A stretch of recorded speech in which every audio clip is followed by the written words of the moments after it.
Bonjour à tous, je me présente, Jérôme Bondu, je suis responsable du club IES, le club Intelligence économique et stratégique, au sein de l'association des anciens élèves de l'IAE de Paris. Alors quelques mots sur un certain nombre d'interviews de personnes qui sont intervenues au club IES depuis la création du club, il y a maintenant 9 ans, et vous allez découvrir l'intelligence économique sous différents angles, que ce soit l'angle historique, de quand date l'intelligence économique, pourquoi ça s'est développé en France, quelles sont les pratiques d'intelligence économique, quels sont les acteurs qui la pratiquent et quelles sont les associations qui le représentent. Et ce faisant, vous aurez un panorama en une quarantaine de minutes, non pas de tout ce qu'il faut savoir, mais déjà d'une bonne vision de cette dynamique que ce club cherche à travailler. Le club Intelligence économique et stratégique, c'est maintenant plus de 1000 membres.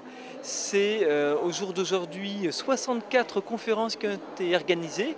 Et d'ailleurs sur ce DVD, vous avez une quinzaine d'intervenants qui sont intervenus.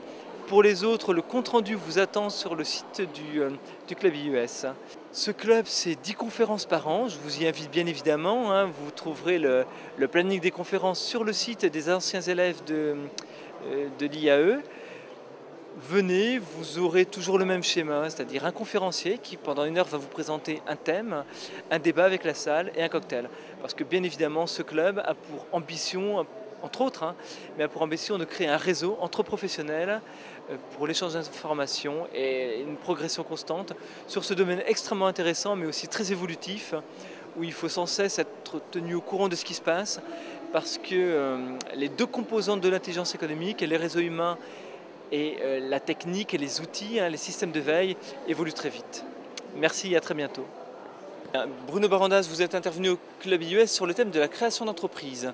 Est-ce que les outils, est-ce que la dynamique, est-ce que la thématique de la veille vous a aidé dans la phase de création d'entreprise? Oui, alors effectivement, comme tout créateur d'entreprise, il y a énormément de données à étudier, puisque lorsqu'on crée une entreprise, on est dans le domaine du doute, de la question, savoir si les marchés que nous attaquons sont vraiment des marchés solvables, des marchés en développement. Et pour ça, il faut brasser énormément d'informations. La vraie difficulté n'est pas aujourd'hui, je pense, d'avoir accès à cette information, quand on a quand même quelques bases au niveau marketing ou même voire intelligence économique. Ça arrive aussi parmi les jeunes créateurs d'entreprises, mais elle est surtout dans le traitement de ces données, parce que parfois des données peuvent être contradictoires. Vous pouvez avoir des données qui vous disent ce marché est vraiment très intéressant, va se développer dans les 3 ans, et un autre va vous dire ben non, parce que pour des questions juridiques ou des questions politiques, il y a peut-être un plafond de verre à terme. Donc être créateur d'entreprise, c'est savoir décrypter les données, prendre des décisions, avoir des convictions et monter son projet.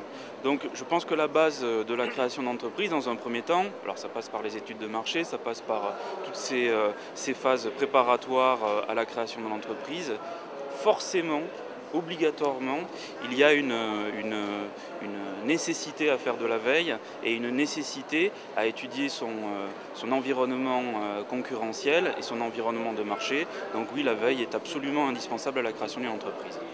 Alors dans la création d'entreprise, dans le métier de manager, on sait bien qu'il y a 2 phases, il y a la création et le développement. Est-ce que vous diriez la même chose pour le développement de votre entreprise? Et je pense notamment aux aspects commerciaux, bien évidemment. Alors je pense qu'effectivement, la partie création dont on a parlé juste avant sensibilise aussi le créateur. C'est-à-dire que lors de sa création, il a pu expérimenter des logiciels de veille, des recherches sur Internet, voire des prestataires qui vont pouvoir lui servir durant son développement. La grande différence entre le développement et la création, c'est que en création, vous savez que vous devez passer par de la veille, vous vous y consacrez, vous vous y préparez. Lorsque vous êtes en développement, vous devez normalement vous concentrer sur une chose, vos clients et votre développement commercial. Et là est le piège.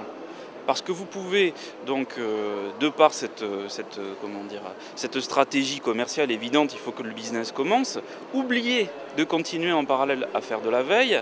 Alors ça peut être un oubli ou ça peut être un manque de temps, et je pense surtout que ce sont les deux. Donc, lorsqu'on développe la société, on est focalisé sur le chiffre, il faut qu'il y ait de l'argent qui rentre, c'est normal, on a investi, on a des salariés, on a des fournisseurs, il faut payer des factures. Mais je pense que le piège, ce serait justement d'oublier la phase de création, d'oublier ce que l'on a fait, d'oublier les outils que l'on a mis en place parfois sur un simple PC. Mais il faut continuer à, en parallèle, étudier la concurrence, étudier l'évolution du marché, tout évidemment en consacrant du temps à ses clients. Alors, ce que j'ai fait personnellement, c'est ma façon de voir les choses, c'est que tous les matins, je consacre environ 1 heure.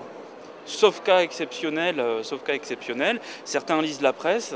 Bien moi, ce que je fais, c'est que je lis les données issues des petits outils, parfois même des outils gratuits que j'ai pu installer sur mes ordinateurs et qui me permettent d'avoir et une revue de presse et de l'information par mots-clés sur mes concurrents ou sur mes fournisseurs.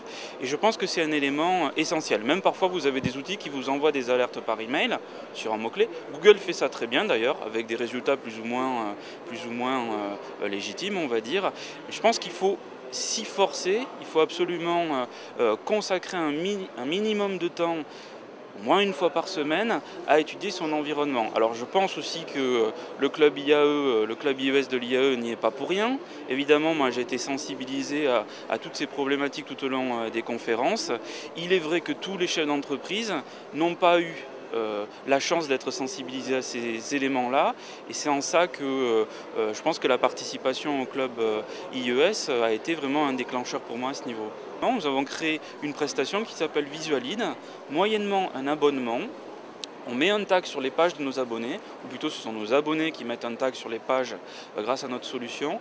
Et ils sont capables tous les jours, en se connectant sur leur intranet avec un mot de passe, d'aller consulter toutes les entreprises qui sont allés voir leur site internet, quelle page, quelle est leur identité, quel est leur site internet, leur adresse, leur numéro de téléphone, leur numéro de fax, d'où elles viennent.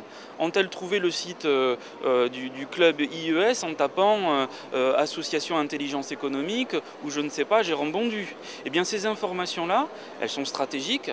Évidemment, si j'ai une web agency et que je me concentre sur une stratégie de mise à jour de site internet, savoir que telle société qui est à Nanterre, qui fait 1 million d'euros de chiffre d'affaires, est allée sur mon site, sur la page des références concernant les updates de site et a tapé mise à jour de site intranet par exemple, évidemment, il n'est pas difficile de penser qu'en téléphonant à cette entreprise et en proposant vos services, il y a quand même de très fortes chances par rapport à un client indifférencié que le taux de transformation soit beaucoup plus élevé.